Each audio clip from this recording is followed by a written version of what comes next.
বিভিন্ন পরিবারের মা বোনরা যা আছেন তাদের সকলকে বিশ্বকর্মা পুজোর শুভেচ্ছা বহরমপুর মুর্শিদাবাদ জেলা আইএনটিটিসির পক্ষ থেকে। মঞ্চে উপস্থিত কার্তিক দা, বন্ধুবর কার্তিক দা, সম্মানীয় জেলা পরিষদ সদস্য এবং জেলা পরিষদের স্বাস্থ্য কর্মাধ্যক্ষ, উপস্থিত আমার ভাই বড় ভাই বলে শৌভিক হোসেন, এমএলএ রানীনগর বিধানসভা, এবং উপস্থিত তাপস দা, প্রকাশ দা এবং মুর্শিদাবাদ জেলা ট্রাক শ্রমিক ইউনিয়নের সকল সদস্যকে বহরমপুর মুর্শিদাবাদ জেলা আইএনটিটিসির পক্ষ থেকে শুভেচ্ছা। বিষয় বিশ্বকর্মা পুজো, বিশ্বকর্মা মানে বিশ্বকর্মা যে বিশ্বের স্রষ্টা আর কি।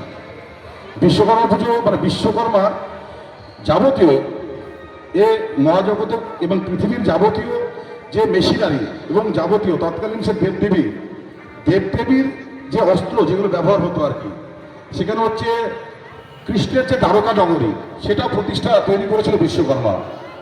শ্রীলঙ্কা লঙ্কা নগরী, রামায়ণের যে লঙ্কা আর কি, সেটাও বিশ্বকর্মা দ্বারা নির্মিত। এছাড়া পাণ্ডবদের মায়াসভা, শিবের ত্রিশূল, তারপরে ব্রহ্মার পুষ্পক্রথ, বিষ্ণুর সুদর্শন চক্র, দেবদেবীদের বিভিন্ন জায়গায় যাওয়া যে বিষয় যেগুলো ছিল আর কি বাহন, সেগুলো বিশ্বকর্মা দ্বারাই নির্মিত আর কি। কিন্তু অদ্ভুত বিষয়, এই বিশ্বকর্মা পুজোর বাইরেও অদ্ভুত একটা সমস্যা সারা দেশ জুড়ে হচ্ছে। সেই কথাটা যে জীবন্ত বিশ্বকর্মা যে শ্রমিককে নিয়ে যে শ্রমিক এই পৃথিবীতে এই ভারতবর্ষে যাবতীয় তৈরি এবং যাবতীয় ইমারত, যাবতীয় মেশিনারি সবকিছু সৃষ্টি এবং সবকিছু সৃষ্টির মূলে যে শ্রমিক, যে পরিবহন শ্রমিক কিংবা হচ্ছে কোনো ইন্ডাস্ট্রিতে কাজ করা শ্রমিক, সারা পৃথিবীতে সব থেকে বেশি মানুষ কাজ করে কৃষিতে, সেকেন্ড হচ্ছে পরিবহন, যে বাস ট্রাক, সারা ভারতবর্ষের কথা বলছি, থার্ড হচ্ছে ইন্ডাস্ট্রি। অথচ আজকের দিনে আমি হয়তো রাজনীতির কথা বলতে চাইছি না, শ্রমিকদের যে দাবি, শ্রমিকদের যে অধিকার, সেই অধিকার বর্তমান 14 সালে আসা যে কেন্দ্রীয় সরকার, সেই কেন্দ্রীয় সরকার শ্রম আইনের মাধ্যমে এই শ্রমিকদেরকে 12 ঘন্টা 14 ঘন্টা কাজ করতে হবে বলে নতুন আইন পাস করছে বড় লোকদের পক্ষে, আদানি আম্বানিদের পক্ষে। যে শ্রম আইন দীর্ঘদিন ভারতবর্ষ থেকে চলে আসছে, সেই শ্রম আইনকে ভেঙে, যদিও আমাদের মাননীয় মুখ্যমন্ত্রী শ্রম আইন পশ্চিমবাংলায় লাগু হতে দেবে না, সেটা কিন্তু সতর্ক ঘোষণা করেছে, কিন্তু ভারতবর্ষের আর অন্যান্য জায়গায় শ্রম আইন অলরেডি লাগু হয়ে গেছে। যে শ্রম কোড, যার ফলে শ্রমিকরা এমনি বঞ্চিত হয় অনেক ক্ষেত্রে আর কি। যেমন রাষ্ট্রায়ত্ত শিল্প, যে কেন্দ্রীয় সরকারের যে রাষ্ট্রায়ত্ত শিল্প, সেগুলো আজকে বন্ধের মুখে, বন্ধ হয়ে গেছে। লাভজনক শিল্পগুলোকে বিক্রি করে দেওয়া হচ্ছে অলাভজনক দেখিয়ে। এই পরিস্থিতির মধ্যে যে জীবন্ত বিশ্বকর্মা যে শ্রমিক, সে শ্রমিক আজকে বিপন্ন।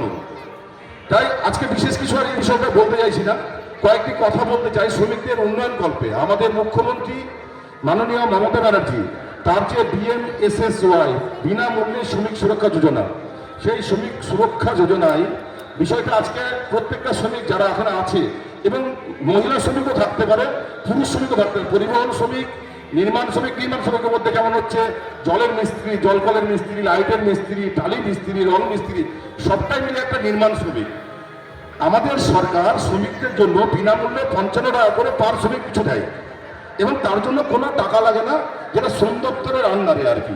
আমরা বিভিন্ন জায়গায় ক্যাম্প ভর্তি করতে শুরু করেছি। আমরা ডোমকলে একটা ক্যাম্প করেছি, কালীতে একটা করেছি, বহরমপুরে একটা হয়েছে, আগামী দিনে এখানেও হবে আর কি। কারণ আমরা চাই একটা শ্রমিকের ক্যারেক্টার হচ্ছে ঠিক ঘোড়ার মতন। একটা ঘোড়া যেমন ঠিক যখন সুস্থ থাকে, সবল থাকে, দেখবেন মাথায় ফুল লাগিয়ে, পায়ে ঘুনঘুনি লাগিয়ে ঘোরে, কিন্তু একটা ঘোড়া যখন পা ভেঙে যায়, সেই ঘোড়াটাকে কোনো মালিক আর পুষতে পারে না। শ্রমিকের ক্যারেক্টারটা ঠিক সেই রকম। একটা শ্রমিক যতক্ষণ সুস্থ থাকে, যতক্ষণ গাড়ি চালাতে পারে, ততক্ষণই তার মালিক তাকে পছন্দ করে। তার যখন বার্ধক্য আসে, সেই বার্ধক্যের সময় কিন্তু সেই শ্রমিক বঞ্চিত হয়, শ্রমিককে কোনো মালিকই আর পছন্দ করে না। কারণ হচ্ছে তখন তার আর শ্রম দেওয়ার ক্ষমতা থাকে না, সে বার্ধক্যে এসে পৌঁছেছে। এইসব বিবেচনার কারণে আমাদের মাননীয় মুখ্যমন্ত্রী, দরদের মুখ্যমন্ত্রী যে প্রকল্প, পরিবহন শ্রমিকদের জন্য একটা প্রকল্প আছে, যে প্রকল্পে কার্ডটি শুরু করলে পার মান্থ সেই শ্রমিককে সরকার 55 টাকা দেয়, এবং সেই শ্রমিকের যখন 60 বছর বয়স হবে, 60 বছর বয়স হচ্ছে স্বাভাবিক কারণে একটা শ্রমিকের 60 বছর বয়স হলে সে তার কার্যক্ষমতা অনেকটা দুর্বল হয়, আমরা প্রত্যেকটা মানুষই তাই আর কি।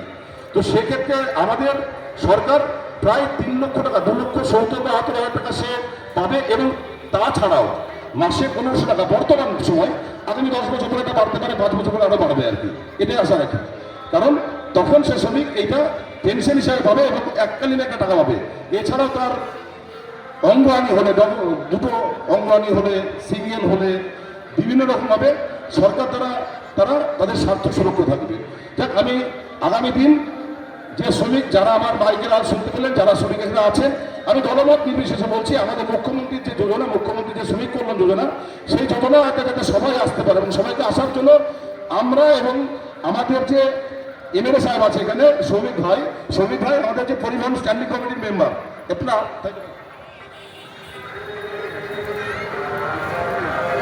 যাই হোক, শ্রমিক ভাই এটা আমার এরকম কথা হয়েছিল ভাইয়ের সমান পুরনো সম্পর্ক। বিভিন্ন সময় বিধানসভা আমাদের প্রসঙ্গগুলো তুলেও ছিল ভাই, আর কি ভাই তুলেছিল, আরো কয়েকজন এমএলএ তুলেছিল। তাই এখানে শ্রমিক হোসেন আছে, শ্রমিক ভাই থাকবে এবং আমাদের শ্রমিকদের যে আরো দাবি তারা মুখ্যমন্ত্রীর কাছে সরাসরি পৌঁছাতে পারবে, সেমন মানুষও কিন্তু আমাদের সঙ্গে আছে। আমাদের সম্মানীয় বিধায়ক রানীনগর বিধানসভার শ্রমিক হোসেন। যাক, বিশেষ কিছু বলছি না, সকলকে বিশ্বকর্মা শুভেচ্ছা জানিয়ে আমার বক্তব্য শেষ করছি।